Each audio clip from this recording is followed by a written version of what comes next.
My girlfriend dismissed 5 years of devotion. You're lucky I keep you around. Those words transformed me.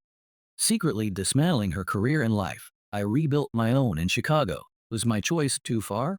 This is the silent, grand tale of revenge and rebirth of a man changed by betrayal. I was Noah, a man who, until one fateful evening, believed he had built a fortress of love and partnership over 5 years. My girlfriend, Vanessa, a pharmaceutical sales executive with a recently acquired regional director title, had spent months subtly reshaping our life to fit her ascending career, and I, a marketing director at a mid-sized firm, had been her unwavering support. I rearranged my life, took on more household burdens, and even helped with her presentations, all while her face slowly vanished from her social media, replaced by a new, polished professional veneer. The subtle shifts were unsettling, but the true earthquake struck the night of her company's annual black tie gala. Vanessa had initially claimed the event was for employees only, a lie I unearthed by overhearing her discuss colleagues' husbands' attire. After a tense conversation, she reluctantly agreed I could attend. I even invested in a new, well-tailored Armani suit, a $3,000 statement of my respect for her success.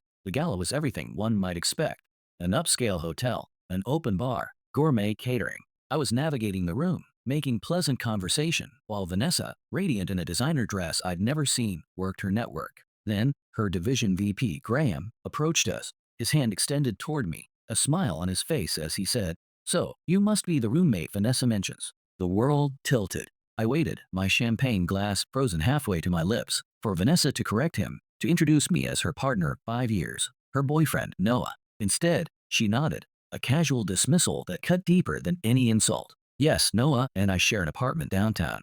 It's so convenient for commuting." Graham moved on, and the silence that followed roared in my ears. "Roommate?" I whispered, my voice barely audible above the din of polite conversation. She simply shrugged, a dismissive gesture that ignited a cold fury within me. "Don't make a scene." Graham is a traditional guy.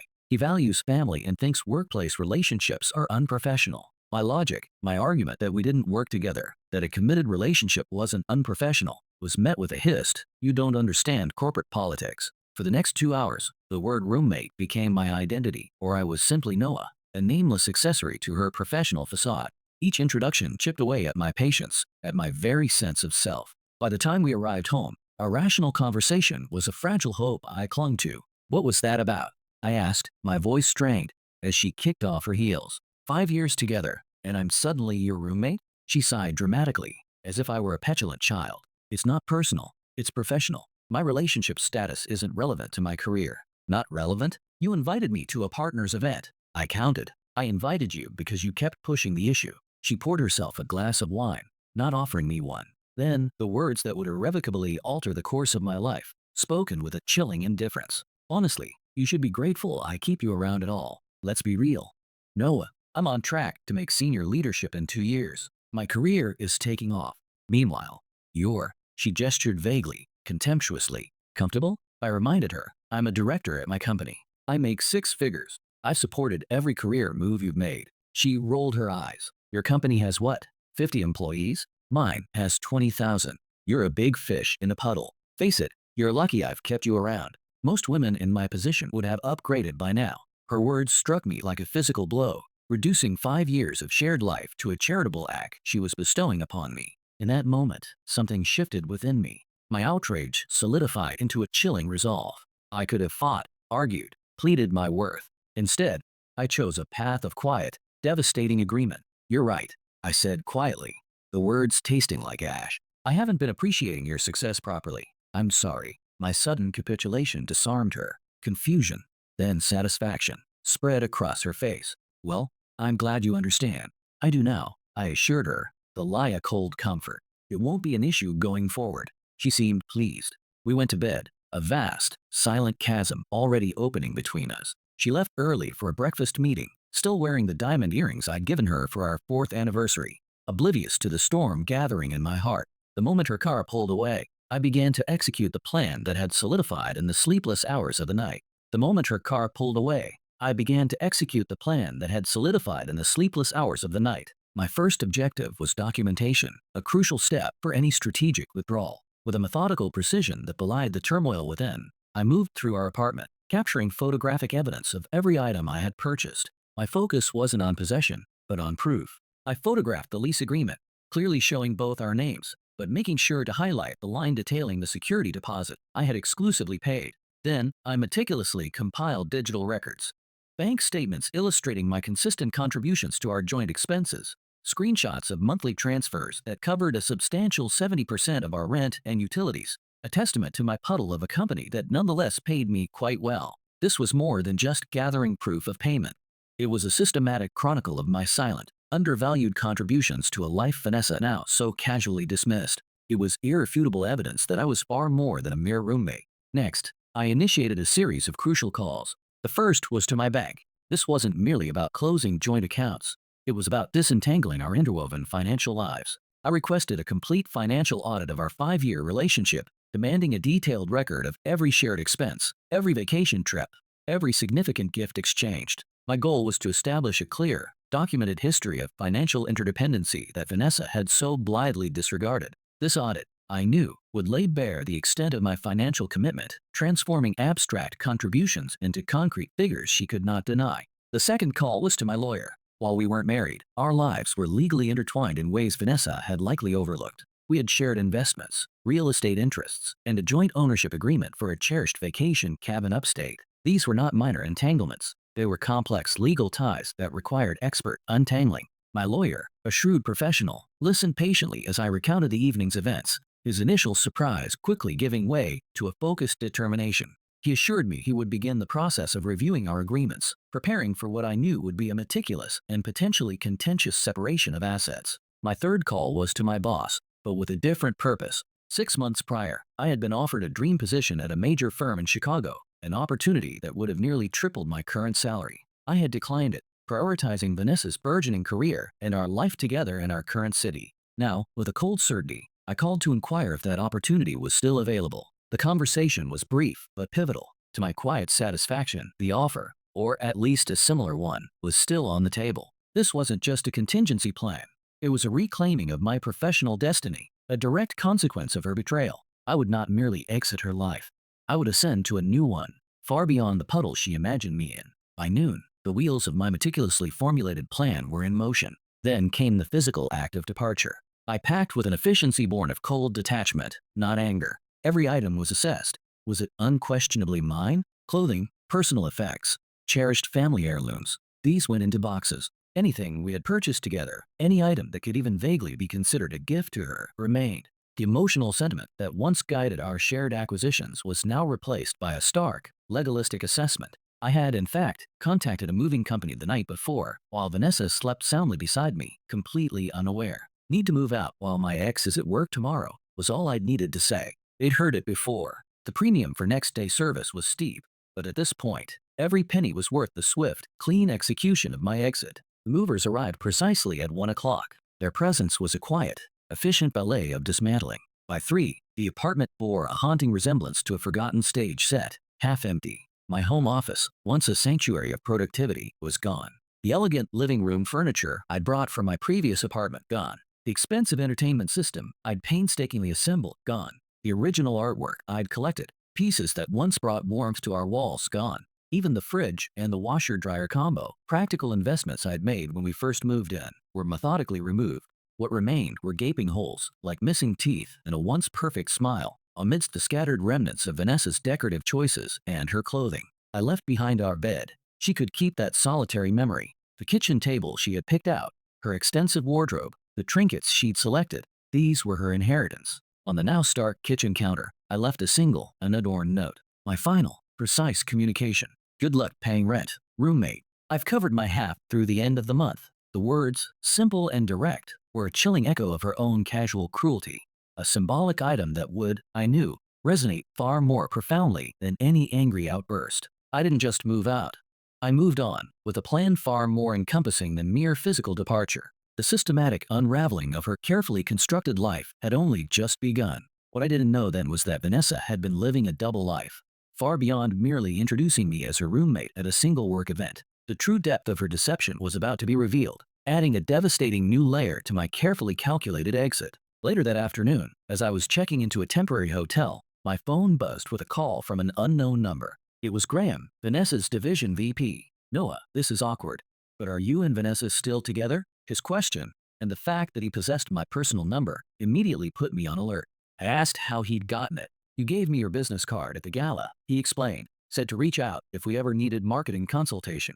I kept it because, frankly, something felt off about your situation." I confirmed that Vanessa and I had indeed just broken up. A long pause hung in the air, thick with unspoken implications. "I thought so," Graham finally said, his voice tinged with a strange mix of regret and urgency. "Look, there's something you should know. The reason I called you her roommate last night is because that's how she's been describing you for months. But she's also been seeing someone else, Charles from legal. They've been quite open about it at work events you weren't at." The floor seemed to drop from under me. Not just a casual affair, but an open secret. How open? I managed to ask, my voice a strained whisper. "PDA. At the last corporate retreat, sharing rooms on business trips. Everyone assumed you two had some kind of arrangement." My hands began to tremble. I thanked him for his honesty, the call ending in a blur of shock and disbelief. Roommate. Not just a casual dismissal, but a convenient cover, a smokescreen for her brazen betrayal. This revelation didn't just change things. It obliterated the very foundation of my understanding of our relationship. My carefully measured response, my strategic exit, suddenly felt inadequate, too gentle for the profound deception I had endured. The calculated plan I had enacted hours earlier now seemed like a mere prelude. And so, I initiated phase 2. What I now recognized with a chilling clarity was going nuclear. Within 48 hours, my meticulously crafted, quiet exit transformed into a full-scale, targeted demolition of Vanessa's carefully constructed world. First, I withdrew my portion of our shared vacation property investment. The cabin upstate, once a symbol of our future, was now a liability. My sudden withdrawal forced a sale at a terrible time in the market, ensuring a significant financial loss. This wasn't merely about recouping my investment. It was about demonstrating the immediate, tangible consequences of her actions. Second, I formally notified our landlord that I would not be renewing the lease, which was set to expire in 60 days. I ensured my portion of the rent was covered until then, leaving no room for legal dispute, but unequivocally removed myself from any future agreements. This left Vanessa solely responsible for the financial burden and the looming necessity of finding new accommodation. Third, I contacted the HR department at my now former company to decline their counteroffer. While I didn't name Vanessa or Charles directly, I carefully, strategically, explained that I was relocating due to personal circumstances, adding that my significant other's relationship with someone at her company had made my position untenable. I left a trail of breadcrumbs, knowing that in the corporate world, such veiled implications would ignite curiosity and internal investigations far more effectively than any direct accusation. Fourth, I posted a single, carefully worded social media update, announcing my exciting career move to Chicago. I tagged several mutual friends who, I knew, would ensure Vanessa's side. This wasn't a boast. It was a public declaration of my upward trajectory, a stark contrast to the unraveling I was orchestrating in her life. It was a subtle, yet powerful, blow to her carefully curated professional image. Finally, and perhaps most strategically, I called my cousin who worked at the same pharmaceutical company as Vanessa, albeit in a different division. I shared what had happened, recounting the roommate humiliation and Graham's damning revelations. I knew the office gossip chain would activate with remarkable speed and efficiency, turning the whispers into a roar. This was the final, devastating piece of my puzzle, ensuring that the objective truth, fueled by internal channels, would dismantle the false narrative Vanessa had so meticulously constructed. The calls started that evening, first from Vanessa, dozens of increasingly frantic messages flooding my phone. "Where is all your stuff? Are you seriously moving out over one comment? You can't just leave like this. The rent is due next week. Why is Simone from accounting asking me about Charles?" I didn't answer a single one, my resolve hardening with each unanswered ring. Then came the text that confirmed I had hit my target, the words glowing ominously on my screen.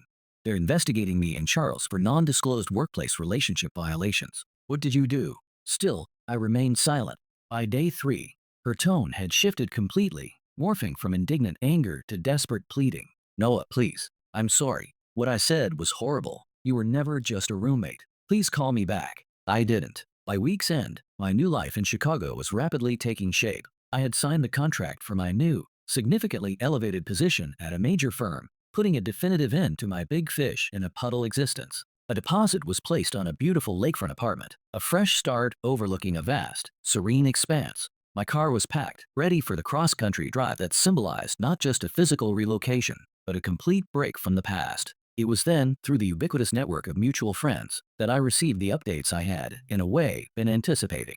Vanessa's carefully constructed professional image was crumbling.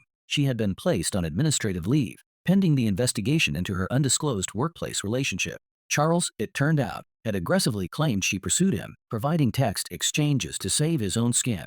The irony was not lost on me.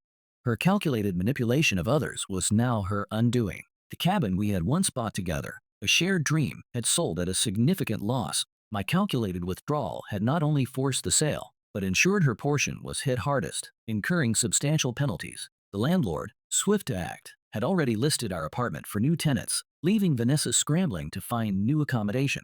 Her credit, damaged from our now closed joint accounts, added another layer of difficulty to her desperate search. 2 weeks after the gala, as I was making final preparations to load my car for Chicago, Vanessa appeared at the hotel. I wasn't surprised to see her. My temporary location hadn't been a secret. I had intentionally used our joint credit card to book the initial nights, switching to my personal card only after the transaction had registered on our shared statement. A subtle, strategic breadcrumb. Part of me had been expecting this confrontation, though I hadn't been certain she would actually show up. The composed, polished executive I once knew was gone, replaced by someone I barely recognized. Her eyes were red and swollen, her hair unkempt, a stark image of her unraveling. "Was this all because I called you my roommate?" she asked, her voice thin and cracking, a fragile echo of her former arrogance. "No," I replied, the first word I had spoken to her since leaving, my voice steady, devoid of emotion. "It was because when I objected, you said I was lucky you kept me around at all. And then I learned you were using me as a cover." She flinched, the accusation hitting its mark. "I didn't mean it. I was stressed about work and showing off for the married guy you've been sleeping with." I finished for her, the cold truth slicing through her flimsy excuses. "Graham told you," she whispered, her eyes wide with a dawning horror. "Everyone's told me, Vanessa." Apparently, I was the only one who didn't know. The collective betrayal, I realized, was far more profound than her individual deceit. "I made a mistake," she pleaded, her voice barely audible. "Several mistakes, but destroying my career, my financial security, that's disproportionate." And there it was, the moment I had to confront the unsettling truth within myself. A flicker of doubt, a momentary pause in my righteous anger. Not because she didn't deserve consequences, but because I had never intended to become the kind of person who engineered someone else's utter destruction. My carefully cultivated rage, the fuel for my strategic demolition, had, perhaps, curdled into something uglier, something that bordered on vindictiveness. "You're right," I admitted, my voice softer than before. "Some of what happened, I didn't anticipate how it would cascade." The intricate web of consequences, I realized, had spread wider and deeper than even I, the architect, had foreseen. "Then help me fix it," she pleaded, a desperate, pathetic attempt to cling to the fragments of her former life. "Talk to HR. Tell them you made it up." "I never talked to your HR department," I stated truthfully, a subtle distinction she wouldn't grasp. "That was all internal. And no, I won't lie to protect you." Her mascara, streaking down her tear-stained cheeks, painted a tragic mask. "I loved you, you know. It wasn't all fake." I closed my trunk, the thud echoing the finality of our separation. "Funny thing about love, Vanessa," I said, my gaze steady. "It requires respect, which apparently, even as your roommate, I didn't earn." I got in my car and drove away, watching her shrinking figure in my rearview mirror. Chicago was waiting. A new job, a new start, a life where my worth would never again be defined by someone else's casual contempt. 6 months have now passed since I drove away from Vanessa, leaving her crumbling world behind. My career at the larger firm in Chicago has not just taken off, it has soared. It turns out my skills were indeed marketable far beyond the Puddle she had so dismissively assigned to me. I've made new friends, built a life that feels authentically mine, and dated casually, slowly rebuilding my trust in human connections after the profound betrayal. Vanessa still calls occasionally, a phantom echo from a life I've irrevocably severed. The most recent updates, gleaned through mutual friends, a network I've maintained but now observe with a detached curiosity, are that she has been reinstated at work, but with a significant demotion. Charles, her former colleague and paramour, was transferred to a different division, a strategic corporate move to douse the flames of scandal. She's now living in a much smaller apartment in a less desirable neighborhood, a stark contrast to the upscale downtown dwelling we once shared. The designer clothes, once a symbol of her ambition and status, have been sold on consignment sites, pieces of her carefully constructed facade slowly being chipped away. Sometimes, in the quiet moments of reflection, I still wonder if I went too far, if, triggered by the deep chasm of betrayal and humiliation, I became something I never wanted to be. Vindictive, calculating, cold. Other times, I remember her face, the casual cruelty etched into her features as she dismissed 5 years of our life together. The chilling indifference in her voice when she declared I should feel lucky to be kept around at all. The truth, I've come to understand, lies somewhere in between. I didn't just move out. I meticulously, strategically demolished the life she had so carelessly built upon the foundation of our shared history and my unwavering support. Was it proportionate? Probably not, by conventional standards of retribution.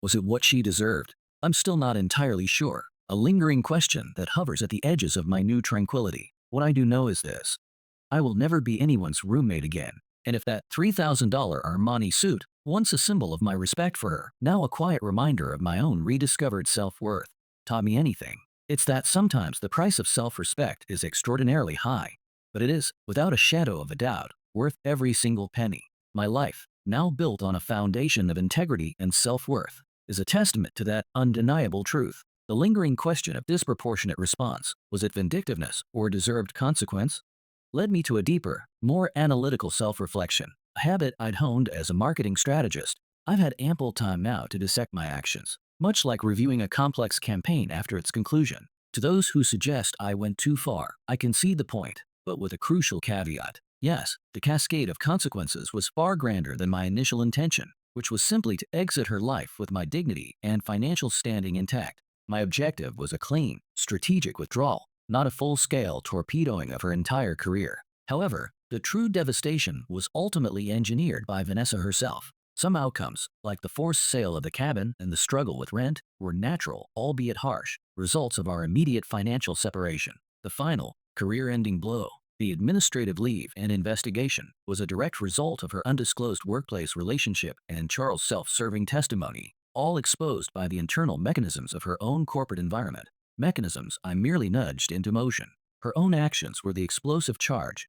My strategy was merely the strategically placed flint. Another common inquiry centers on the means of her exposure. Let me be unequivocally clear. I never filed a formal complaint with Vanessa's HR department. My strategy, as a silent destroyer, was always one of calculated, indirect influence, leveraging my expertise in information dissemination and human network dynamics, a professional skill set now weaponized for personal justice. When declining the counter offer from my former company, I utilized a professional, untraceable method. I mentioned the issue to my own HR, framing it as a professional constraint that made my continued employment untenable. Separately, I shared the factual account of the gala and Graham's revelation with my cousin.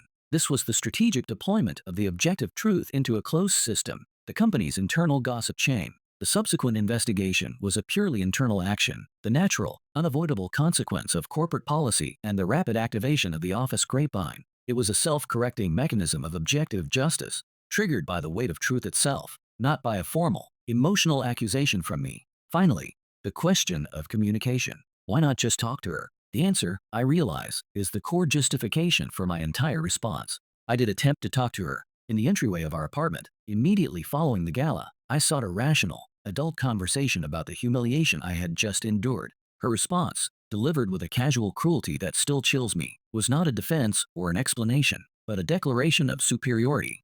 I should be grateful I kept you around at all. That sentence was the absolute closing of the door on further conversation. It was a total, unrecoverable dismissal of my worth, our history, and my very right to exist in her sphere as an equal. Dialogue requires mutual respect. When she stripped me of my respect, she nullified my capacity for negotiation. My subsequent actions were not born of the failure to talk, but the acceptance that further talking would only yield further self-debasement. The only path left was to reclaim my dignity through action, to demonstrate my value by completely removing it from her life. 3 months later, my life in Chicago continues to improve. The firm, impressed by my ability to bring in 2 major clients, promoted me again.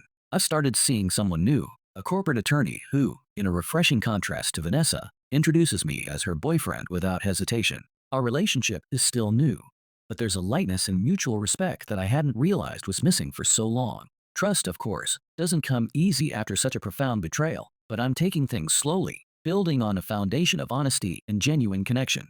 Vanessa's life has, through the same grapevine of mutual friends, reportedly stabilized somewhat. She sought therapy and is actively working on personal growth, a step I genuinely hope leads her to a place of true introspection and self-awareness. She even sent me a lengthy email, a full apology devoid of excuses, acknowledging her actions and the pain she caused. I appreciated the sentiment, a small acknowledgement of her growth, but I didn't respond. Some chapters, I've learned, are simply better left closed. The cabin, that once cherished symbol of our shared future, finally sold after months on the market. My lawyer, efficient and thorough, handled all the details, ensuring the proceeds were split according to our original investment, albeit at a loss for both of us due to the forced, ill-timed sale. It was less than either of us had hoped for, but it was fair, a final, equitable disentanglement.